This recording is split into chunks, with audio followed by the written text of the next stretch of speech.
euh, ce Phénomène vous dit de refaire. Si vous n'obéissez pas, c'est très anxiogène.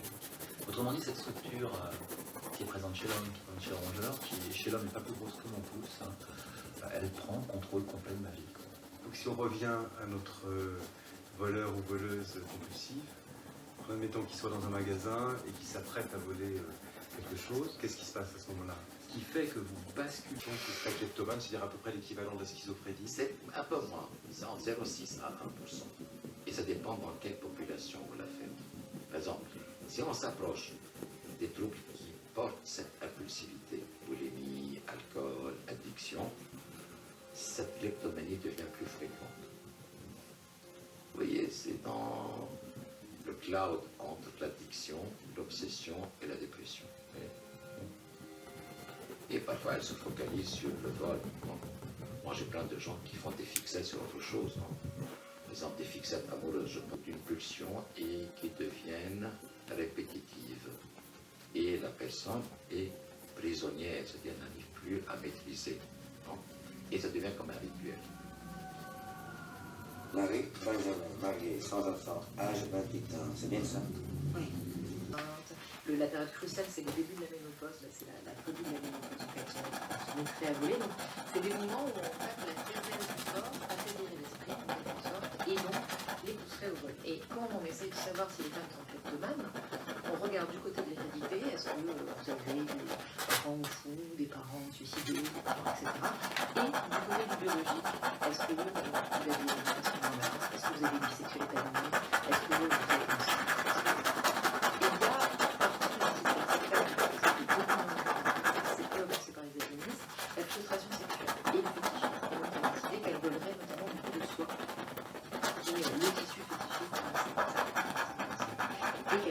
Bob fut fouillé par 2 vendeuses de corsets.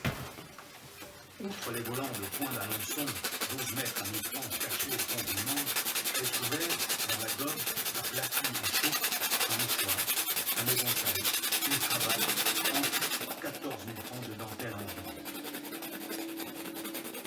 Depuis un an, Madame de Gros volait ainsi, ravagée d'un besoin furieux, irrésistible. Les cris empiraient. Alors, ce qui est intéressant, c'est comme toujours le passé historique, en fait, on ne connaît pas du tout la théorie. Il y a un océan noir, un océan de vote, ce qu'on connaît nous, c'est un océan capitaliste, et après, éventuellement, ce qui se passe dans le système. Donc, c'est là où les choses sont c'est-à-dire, quand on regarde les statistiques, à partir de 1880, on a les statistiques, c'est 2 tiers d'hommes, le monétaire, c'est masculin. Par contre, celles qui bénéficient du diagnostic, c'est gentil. Je ne sais pas bien, mais Qu'une mille, sans doute. Parce qu'après, c'est en vol pas qu'un, c'est en vol plusieurs. Quand tu es dans des logiques organisées, même, je fais plusieurs librairies et je pose mon larcin dans des porte-cochères, derrière des poubelles, etc. Et c'est seulement à la fin de la journée que je reviens récupérer le butin. Voilà, récupérer le butin. Je me fais beaucoup prendre aussi, d'ailleurs. Là. Vous vous souvenez de la première fois que vous avez volé là, quand j'étais tout petit, mes parents, j'adorais aussi. C'est un peu le plaisir, le vol en quête d'un plaisir immédiat, d'une accumulation aussi, comme ça, toutes ces images, toutes ces documentations, ce savoir-faire, cette capacité d'observer qui est vraiment étonnante. On arrive presque à une sorte de perception psychédélique d'ailleurs. Voilà, comme quand on est sous LSD, son champ s'ouvre à 360 degrés. On est un peu proche de ça. Le voleur est là, il a des yeux dans le dos. Vous êtes presque en transe quand vous volez? Plus que l'idée de transe, j'aurais tendance à évoquer une augmentation de la vue, tout simplement. Le même truc quand tu es un peu miro, et puis tout à coup tu mets tes lunettes et puis tu peux lire les choses. Voilà, tout simplement.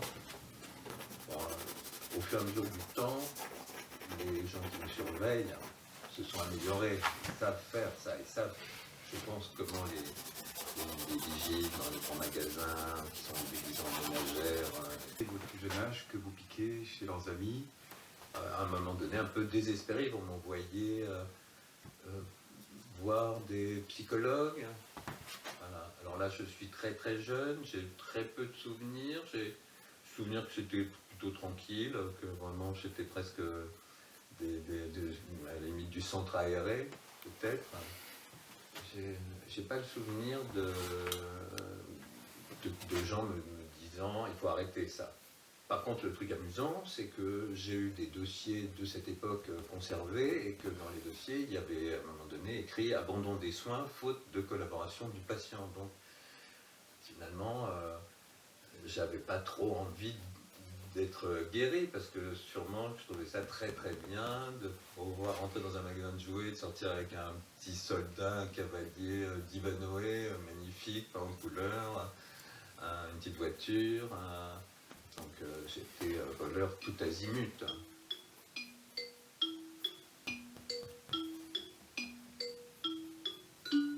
Tic-tac. Analyser, prévoir, décider, agir.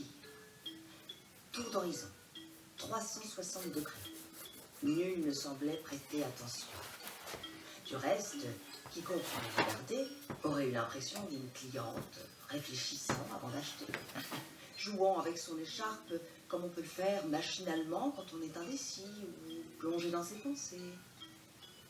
C'était le moment. Quand j'avais peut-être 24-25 ans, d'une marque assez chère. Initial qui se finit par B. Ouais, voilà. Parce que j'ai volé pas mal de choses dans ce magasin et ça s'est toujours très bien passé. Donc j'avais un petit peu l'impression que c'était open bar. Ma technique, elle était assez artisanale, c'est-à-dire que je faisais un petit trou pour enlever l'antivol. D'ailleurs, il est encore présent ce trou. Trou est toujours là. C'est une chemise que j'ai beaucoup portée, surtout pour des entretiens d'embauche, des trucs un peu importants. C'est une chemise qui porte chance. Enfin, quand je la porte, je suis assez glorieuse, ouais. C'est une chemise de luxe, quoi. Après ça, elle avait levé le pied. Quelques mois avaient passé. Finalement, elle avait recommencé. Un éventail en bonbons dans une vitrine de Shanghai. Business as usual. Un manteau de castor à Londres. Ça, c'était le bon prix. Dans les périodes de forte activité, Valentine avait l'impression que clarté la tenait en éveil. Elle ne pouvait pas sortir d'un magasin sans emporter quelque chose. Et si elle n'y arrivait pas, elle en concevait une forte contrariété. Ils ont pris mes empreintes. Et donc là, il y a eu une poursuite, comme on dit. Mais le stade 1, quoi, donc un petit rendez-vous chez le juge, en fait. Qui m'a un peu accueilli comme un médecin de famille, en étant un peu fâché derrière son bureau, mais gentil, comme ça. Très paternaliste. Il m'a expliqué que c'était pas grave, mais que la fois d'après, vous allez vraiment passer devant un tribunal pour ça. Donc j'ai eu une amende. Voilà, il m'a intimidée, il m'a fait comprendre que j'avais dorénavant un casier.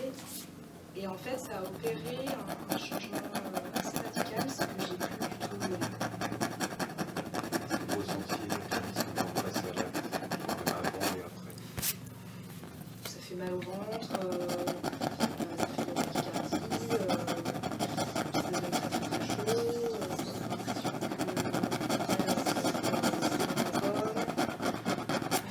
qu'on a le visage super sensible,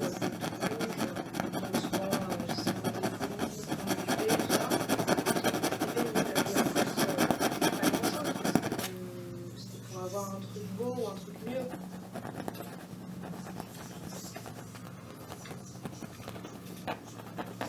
Les accros du vol.